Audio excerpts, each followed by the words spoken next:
बहुत समय पहले की बात है। उत्तर भारत के एक गांव में एक ब्राह्मण रहता था। उसका नाम था पंडित हरिदत्त। वह अत्यंत विद्वान, धर्मनिष्ठ और संयमी व्यक्ति था। उसकी ख्याति दूर दूर तक फैली थी।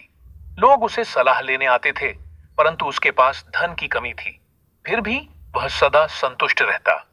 पंडित हरिदत्त का एक सपना था कि उसका बेटा उससे भी अधिक चतुर और ज्ञानी बने। उसका बेटा सत्यव्रत बचपन से ही तेज था। हरिदत्त ने उसे वेद, शास्त्र, गणित, तर्क और नीति की शिक्षा दी।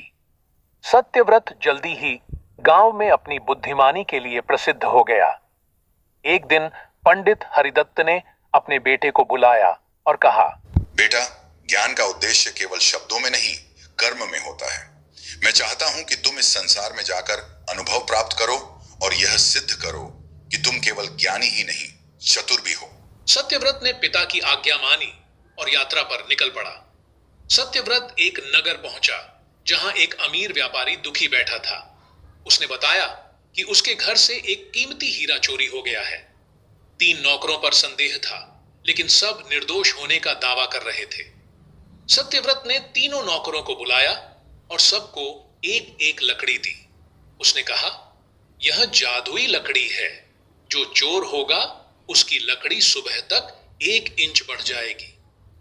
अगले दिन तीनों आए। सत्यव्रत ने लकड़ियां नापी और एक की लकड़ी 1 इंच छोटी। व्यापारी चौंका।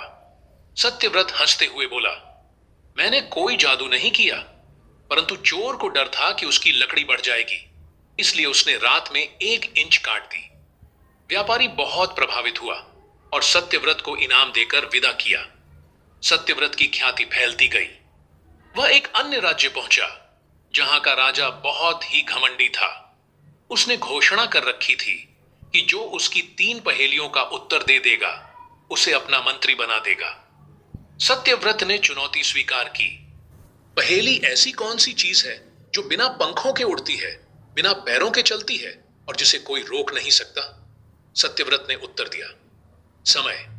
राजा मुस्कुराया। पहेली, ऐसा कौन है जो सबको दिखता है पर खुद को नहीं देख सकता? सत्यव्रत बोला, आईना। सभा में तालियां बजने लगी। पहेली, 3 भाई हैं। एक देख नहीं सकता, दूसरा बोल नहीं सकता, तीसरा सुन नहीं सकता, फिर भी तीनों साथ रहते हैं। कौन? सत्यव्रत ने सोचते हुए उत्तर दिया, भूतकाल, वर्तमान और भविष्य। भूत देख नहीं सकता, भविष्य बोल नहीं सकता और वर्तमान सुन नहीं पाता, क्योंकि वह क्षण भर का होता है। राजा स्तब्ध रह गया। उसने सत्यव्रत को सम्मानित किया और मंत्री बनने का प्रस्ताव दिया, परंतु सत्यव्रत ने विनम्रता से मना कर दिया। उसने कहा, मैं तो केवल अनुभव और सत्य की खोज में हूं। सत्यव्रत आगे बढ़ा। एक जंगल में उसे एक डाकू गिरोह ने पकड़ लिया। डाकू सरदार ने कहा, अगर तू वाकई चतुर है तो 3 प्रश्नों का उत्तर दे, नहीं तो तेरी जान जाएगी। प्रश्न 1, किसी भी इंसान की सबसे बड़ी पूंजी क्या है? सत्यव्रत ने उत्तर दिया, उसकी बुद्धि और आत्मसम्मान। प्रश्न 2, ऐसी कौन सी चीज है जो जितनी बांटो उतनी बढ़ती है? सत्यव्रत बोला, ज्ञान।